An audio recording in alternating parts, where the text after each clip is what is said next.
नमस्ते दोस्तों, आप लोग का फिर से मेरे चैनल पे स्वागत है और मुझे उम्मीद है कि आप लोग को मेरी वीडियोस पसंद आते होंगे। तो चलिए बिना समय बर्बाद किए आज फिर एक छोटी सी कहानी शुरू करते हैं और देखते हैं इस कहानी से हमें क्या सीख मिलती है। एक सेठ जी रहते हैं जो अपने कर्मचारी को छोटी सी गलती पर बहुत ज़्यादा डांट देते हैं। हालांकि उसकी उतनी बड़ी गलती नहीं थी जितना उन्होंने डांटा था, पर पता नहीं उस दिन क्या हुआ, सेठ जी ने उस कर्मचारी को बहुत फटकार लगाई। कर्मचारी चूँकि वो अपने मालिक को कुछ कह नहीं सकते थे, तो वो चुपचाप सुनता रहा। काम ख़त्म हुआ तो वो जब अपने घर आया तो अपनी पत्नी के ऊपर उसने अपना गुस्सा निकाल दिया, क्योंकि वो भी क्या करे, दुखी तो था ही दफ्तर से। वो कर्मचारी वो गुस्सा अपनी पत्नी पर निकाल दिया। पत्नी अपने पति पर गुस्सा ना निकाल कर अपने बच्चे पर गुस्सा हो गई। वो बच्चा खेल रहा था, वो गई और उस पर अपना सारा गुस्सा निकाल दी।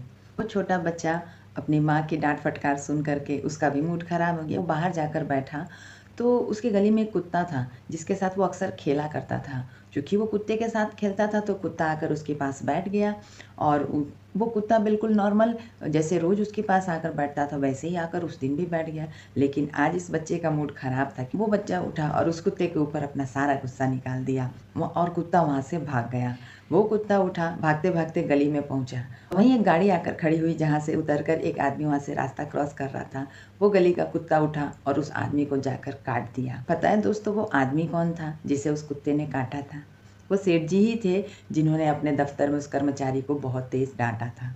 हाँ दोस्तों, ये वही सेठ जी थे जो सुबह-सुबह अपने दफ्तर में उस कर्मचारी को बहुत डाँटे थे, अपना गुस्सा निकाले थे, बस छोटी-सी बात पर। और रात होते-होते उनके साथ जो घटना हुई, कुत्ते ने आकर उन्हें काट दिया। और जब वो हॉस्पिटलाइज़्ड हुए, हॉस्पिटल में वो पूरे समय यही सोचते रहे, कई दिनों तक सोचते रहे कि आखिर मेरे साथ ईश्वर ऐसा क्यों किया? मेरी क्या गलती थी? मैंने तो उस कुत्ते को छेड़ा भी नहीं था। वो हमेशा यही सोचते रहे कि आखिर मेरी गलती क्या थी? भगवान मेरे साथ ऐसा क्यों करता है? उस कुत्ते ने आके मुझे क्यों काटा? मैंने उसका क्या बिगाड़ा था? तो दोस्तों ये कहानी सुन के तो अब आप भी सेठ जी को बता सकते हैं कि भाई तुमने क्या बिगाड़ा था।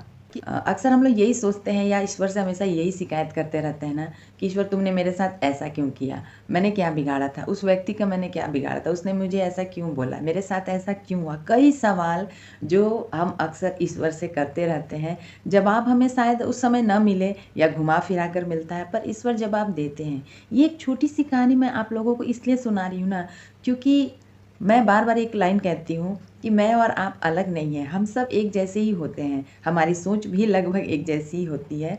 तो इस कहानी में जैसा कि आप लोगों ने सुना कि सेठ जी शिकायत तो कर रहे हैं कि भगवान मैंने क्या बिगाड़ा था उस कुत्ते का, लेकिन सेठ जी अपने कर्मों पे ध्यान नहीं दे रहे हैं कि उस दिन सुबह-सुबह मैंने किस तरह से कर्मचारी को बेवजह इतना डाँट दिया और किस तरह से ये चक्र पूरी तरह घूमता रहा और अंत में सेठ जी को अपने कर्मों का फल भी मिला।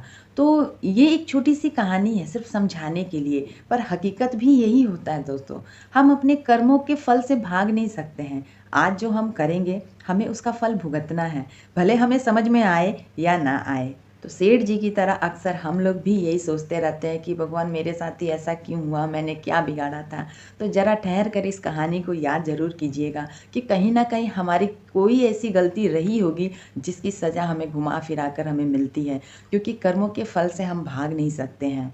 तो इस कहानी के ज़रिए मैं बस एक छोटी-सी बात आप लोग से कहना चाहती हूँ दोस्तों कि कर्मों से डरिए। ईश्वर शायद हमारी गलतियाँ माफ़ कर दे, पर हमारे कर्म हमें माफ़ नहीं करने वाले हैं। कर्मों का फल हमें घुमा-फिरा कर देर-सबेर मिल ही जाता है, उससे हम नहीं बच सकते हैं। तो अच्छे कर्म कीजिए, कोशिश कीजिए कि हमसे जाने-अनजाने भी किसी का दिल ना दुखे या हमसे कोई गलती ना हो, क्योंकि हम लोग कोशिश ही कर सकते हैं। और मैं सच बताऊँ एक बात आपको, कर्मों का कहीं न कहीं लोगों में डर तो ज़रूर रहता है, वरना गंगा के किनारे इतनी भीड़ ना होती।